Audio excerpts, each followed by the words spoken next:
Welcome back. We are discussing John F. Kennedy and his record on civil rights, which we know is not too bad, but it could be better. I know he had no clue in the beginning, but by the time we get to the race riot at the University of Mississippi, because James Meredith, a black guy, tries to register, uh, JFK is starting to get a clue, right? Right. So he has made a speech to the United States saying, I'm sorry, something feels wrong. Like, why does everybody but black people get freedom? That doesn't seem right. And he lays out the plan for what will become the Civil Rights Act of 1964. Today, we are going to discuss other ways that Kennedy dealt with civil rights. Now, let's remember that he was elected following the verdict of Brown versus the Board of Education, right? The South had to desegregate their schools. We already talked about University of Mississippi, and there was also an incident with the University of Alabama. How many of you remember me discussing the University of Alabama? Yes, 3 black students applied to the University of Alabama. Governor George Wallace literally stood in the entrance of the auditorium and gave a speech on states' rights, blocking their entrance into the school. In response, JFK issued Executive Order 1111, and I think there's another one, which, what did it do? It had already been prepared. Okay. He was like, I'm ready for you because I know what's going to happen. You're not going to do what I want you to do, which is move. So I've already prepared this, and it authorized the federalization of the Alabama National Guard under the Insurrection Act of 1807. After the Alabama incident, Kennedy delivered a major address on civil rights on national television and radio. In it, he launched his initiative for civil rights legislation that would guarantee equal access to public schools and other facilities, the equal administration of justice, and also provide greater protection of voting rights. We discussed this. This initiative for civil rights legislation would become Civil Rights Act of 1964. Following his speech, Kennedy presented a comprehensive civil rights bill to Congress that aimed to desegregate public facilities like schools, restaurants, and hotels. We talked about that. Kennedy says, the heart of the question is whether all Americans are to be afforded equal rights and opportunities. Now, activists had asked Kennedy to issue an executive order ending discrimination in federal mortgage loans. He put off the action for months and issued a watered down executive order.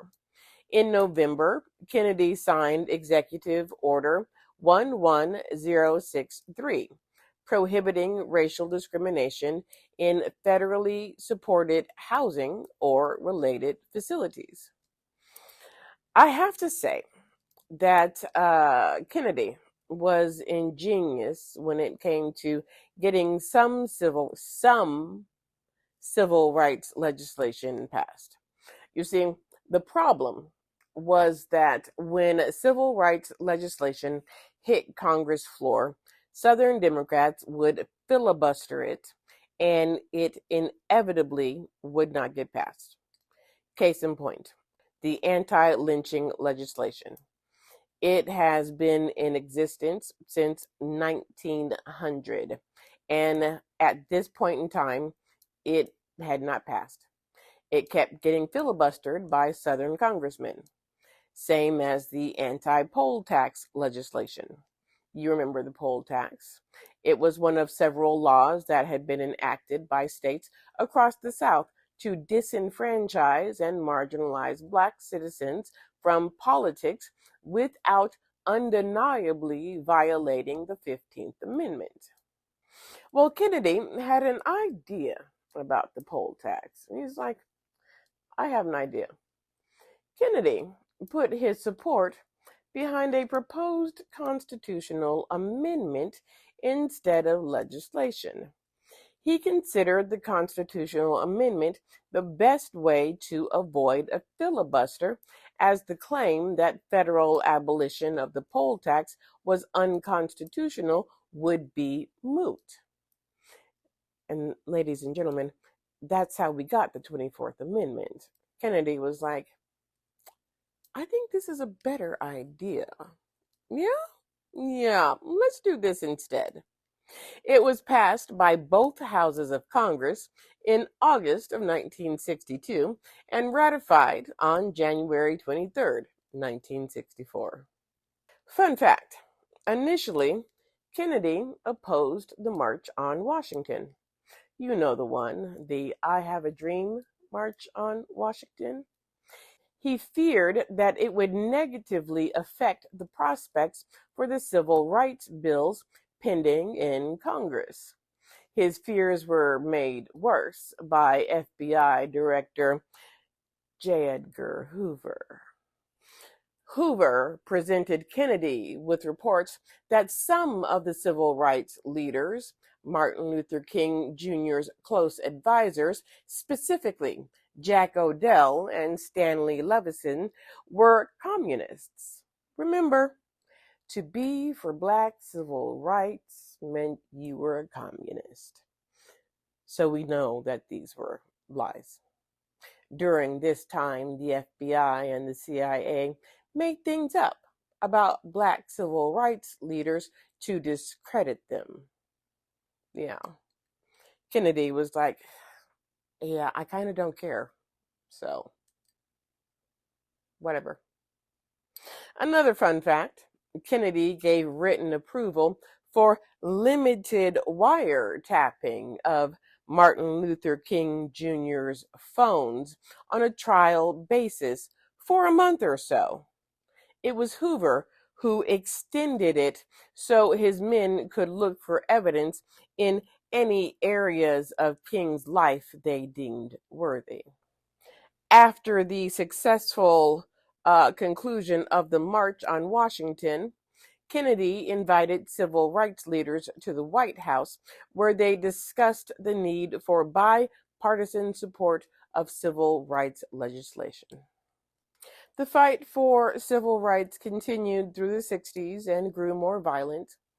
3 weeks after the March on Washington, there was an explosion on Sunday, September 15th, at the 16th Street Baptist Church in Birmingham, unaliving 4 little girls, and 2 other children were shot and unalived in the aftermath. Kennedy's civil rights legislation underwent drastic changes due to the violence. When he found out, he literally flipped out. He's like, y'all are going to pass this legislation or we're going to have problems. Do you understand me? We will have problems. He called congressional leaders to the White House, and by the following day, the original bill, without additions, had enough votes to get it out of the House committee.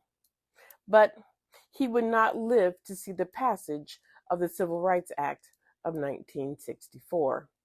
Kennedy would be unalived November 22nd, 1963.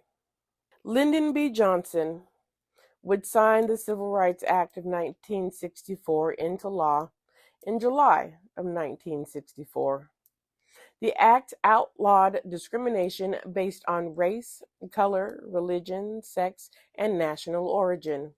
It prohibited unequal application of voter registration requirements, racial segregation in schools and public accommodations, and employment discrimination. The act remains one of the most significant legislative achievements in American history. Despite his later efforts, some civil rights leaders like Martin Luther King Jr. criticized Kennedy for not being sufficiently proactive in addressing racial injustice during the early years of his presidency. But I will have this to say for him. When he realized what was going on, when he understood the situation, he worked to make sure that there was equality for everyone, including blacks. Some people don't do that.